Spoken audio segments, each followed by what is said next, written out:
Hi friends, రాజకీయ విధానాలు విశ్లేషణలో భాగంగా మీ ముందరికి మరొక మంచి విషయం.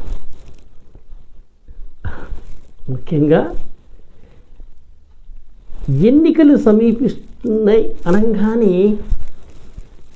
ప్రతి రాజకీయ పార్టీకి సంబంధించిన అధినాయకత్వంలో ఒక విధమైన ఉత్సుకత, ఉత్కంఠ, ఆందోళన కలగటం సహజం. గెలుస్తామా లేదా అనేది నాణ్యానికి ఒకవైపు, రెండో వైపు తమ యొక్క పార్టీ కార్యకలాపాలని పంచుకుంటున్నటువంటి అనుచర గణాన్ని కార్యోన్ముఖులుగా ఏ విధంగా తీర్చిదిద్దాలి అనేటువంటి విషయం. ఇది అత్యవసరమైంది. ముఖ్యంగానండి, గతంతో పోలిస్తే రాజకీయ పార్టీలకు సంబంధించినటువంటి విధానాల్ని ప్రజలు చాలా సునిశ్చితంగా గమనిస్తూనే ఉన్నారు. ప్రతి రాజకీయ పార్టీలో పార్టీకి సంబంధించినటువంటి నియమ నిబంధనలు, పార్టీకి సంబంధించినటువంటి విధి విధానాల ఆకలింపులు చేసుకుంటూ, అవగాహన చేసుకుంటూ విధేయత ప్రకటించాల్సినటువంటి అవసరం ఎంతైనా ఉంది.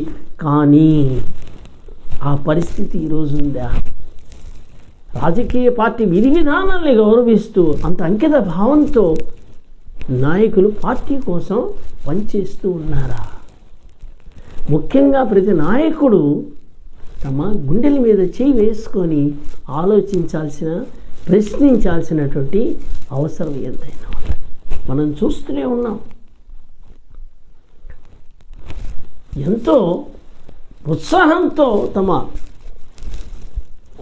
పార్టీ గెలవాలి అనేటువంటి అధినాయకత్వ ఆలోచనలు కూడా కొన్ని సందర్భాల్లో నిరాశ, నిస్పృహలకు కూడా గురి అవుతూ ఉన్నది. దానికి ప్రధానమైనటువంటి కారణం కొందరి నాయకుల్లో నియమ నిబంధనలు, విధి విధానాల పట్ల గౌరవ భావం, అంకిత భావం లేకపోవటమే. నేను ఎంపీ, నేను ఎమ్మెల్యే, నా కొడుకు, నా మనవడు, నా ముని మనవడు అనేటువంటి ఒక పరంపర కొనసాగుతూనే ఉంటుంది. మాకు మించి ఎవరు వచ్చినా మేము ధిక్కరిస్తాం. మేమే ఎల్లప్పుడూ విధానాలను మనం గమనిస్తూనే ఉన్నాం. ప్రజాస్వామ్యంలో ఇటువంటి విధానాలు ఎప్పుడు కూడా కొరుకుడు పడనివి. ప్రతివారు పల్లకి ఎక్కాలని అనుకుంటారు, మరి మోసేవారు ఎవరు? కానీ వాళ్ళు చూస్తున్నామండి, ఒక్కొక్కసారి చాలా బాధాకరం కూడా అనిపిస్తుంది. ఎన్నో సంవత్సరాల నుంచి పనిచేసేటువంటి నాయకులు అధికారంలో ఉన్నప్పటికీ కూడా అదే అధికారాన్ని కలకాలం తమకో తమ యొక్క వారసులకో కొనసాగిస్తూ ఉండాలనే విధానాలు ఉన్నాయి, చూసారా? దానివల్ల ఎన్నో అపసవ్య విధానాలు కూడా తలకెత్తుతూ ఉన్నాయి. ఏంటి, ఇంతకాలం మేము పనిచేసాం, మాకు ఎందుకు ఎవరు సీటు? కొత్తగా వచ్చేవాడికి ఇస్తారా? మేము మీ పార్టీలో పనిచేయం.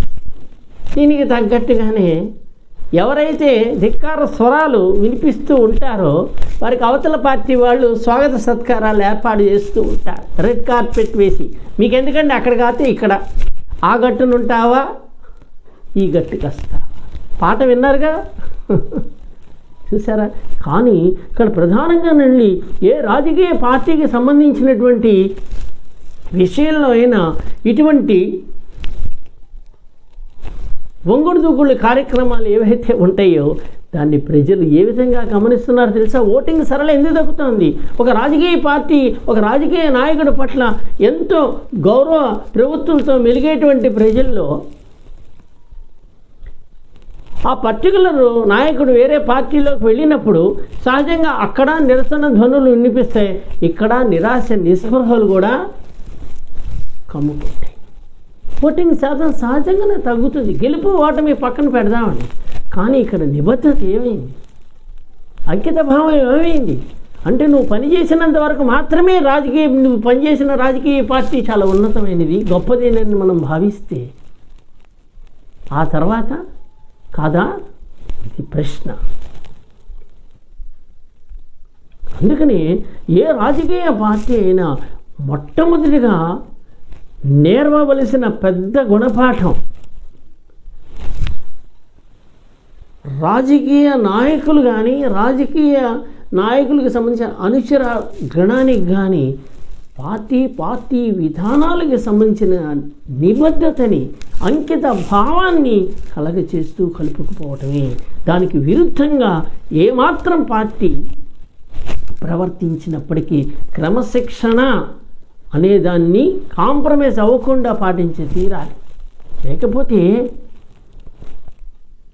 ఏ రాజకీయ పార్టీ యొక్క మనుగడైన భవిష్యత్తులో ప్రశ్నార్థకంగా మారేటువంటి అవకాశంతో పాటుగా ప్రజల ముందర, కోట్లాది ప్రజల ముందర అపహాస్యం పాలు కాక తప్పదు. ఆ గట్టునుంటావా, ఈ గట్టుకు వస్తావా కాదు, నేను ఈ గట్టునే ఉంటా అనేటువంటి పద్ధతిలో ఒక నిబద్ధతని డెవలప్ చేస్తే ప్రజాస్వామ్యంలో పార్టీల యొక్క గౌరవాలు పెరుగుతాయనని భావిస్తూ ఈ వీడియో మీ అందరికీ నచ్చే ఉంటుంది. లైక్ చేయండి, షేర్ చేయండి. మరిన్ని మంచి వీడియోల కోసం అమరోజ్ తెలుగు టీవీ ఛానల్ని సబ్స్క్రైబ్ చేస్తూ మా కృషిని కొనసాగింపజేసేట్లుగా సహకరించండి. Amarnath Jagalapudi, counselling psychologist, corporate trainer.